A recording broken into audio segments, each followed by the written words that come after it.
Yo, Dave, what you got for me, man?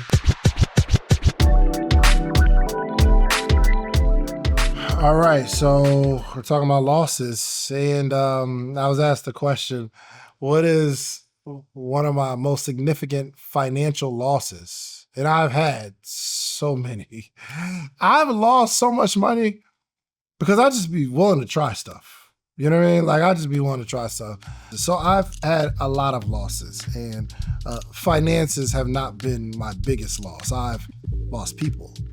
I'm not talking about like death, but I've lost people through my own ambitions. I've lost people through my own arrogance, and those have been my biggest losses. You know what I mean? Like you find somebody that is, that is a stand-up person in your life, but there's some sort of opportunity, and they're expecting for you to be the same friend to them as they have been to you, but sometimes you're not, and you lose the person because their expectations haven't been met, or you're not thinking about the person who's helped you along the way for years, and you're only thinking about yourself in this moment, and you lose people. But financially, I've definitely taken a couple L's.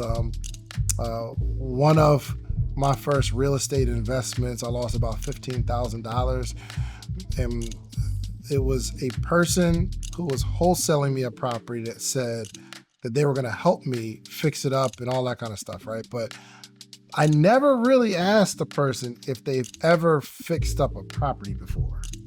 You know what I mean? I never asked the person, hey, all right, I know you're going to sell me this property on a wholesale deal, so you get a commission, and because you're my friend, you're going to help me with this flip. I failed to ask the guy, hey, have you ever flipped a property yourself? But because he's in real estate, I'm thinking him being in real estate, coupled with the fact that he said he'd help me, coupled with the fact that he does these deals with people, I'm like, oh, bet, let's do it. So just because somebody's in the industry doesn't mean they can help you. That was my first lesson. But the second thing is,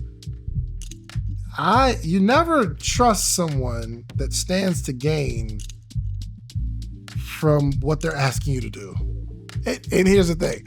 I don't think this guy did anything malicious. I really don't think I think he meant well.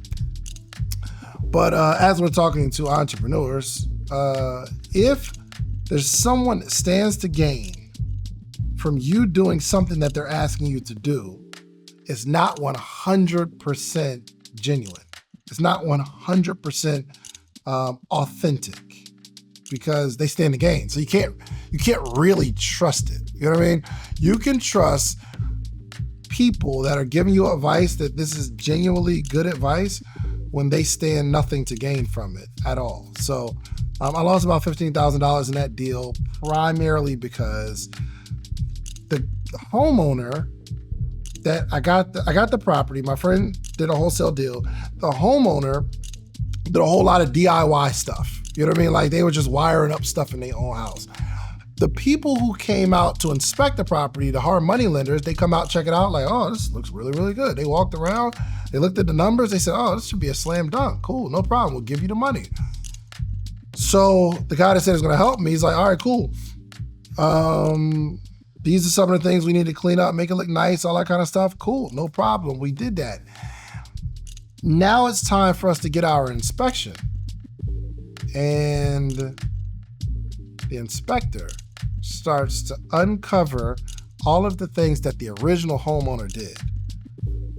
Now, it wouldn't be so bad, but we already put a bunch of money into the building of the house before we understood what was actually at the foundation of this investment property. What we should have done was get an inspector first. Hey, come here, inspect this to see if this is a good investment. But I trusted the person who sold me the house, and I trusted the hard money lender who stands to gain from us flipping this house. And I was the only person that lost in this space because I had to sell the house for less than I had to sell the house for whatever offer I got because the hard money lender wanted their money back.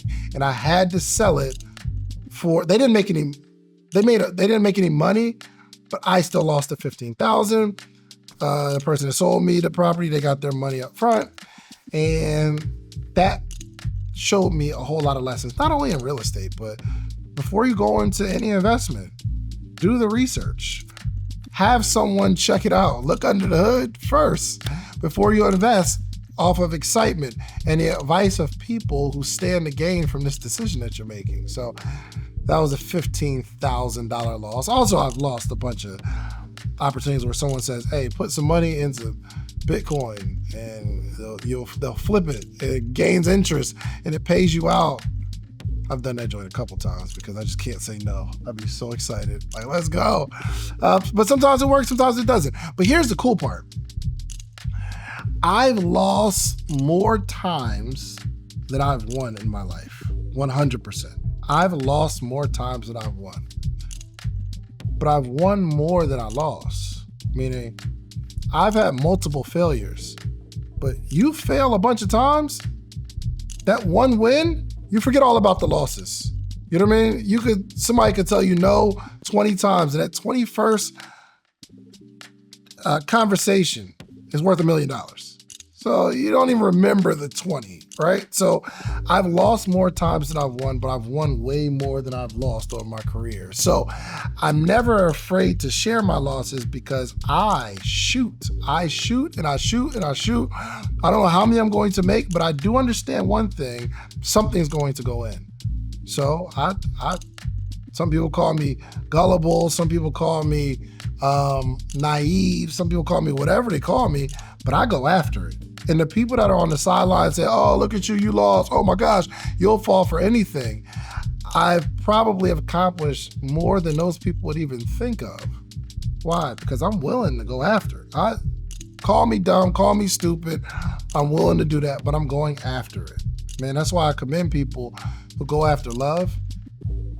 They've had failed relationship after failed relationship after failed relationship. And when you come around, your friends say, oh, who's the new guy? Who's the new girl that you didn't fell in love with, right? And they roast you for that. But you keep going after love because all of those failed relationships would turn into the main catalyst for you being able to identify and find that one person, because you only need to find one to spend the rest of your life with. So I'll tell you, I embrace my losses.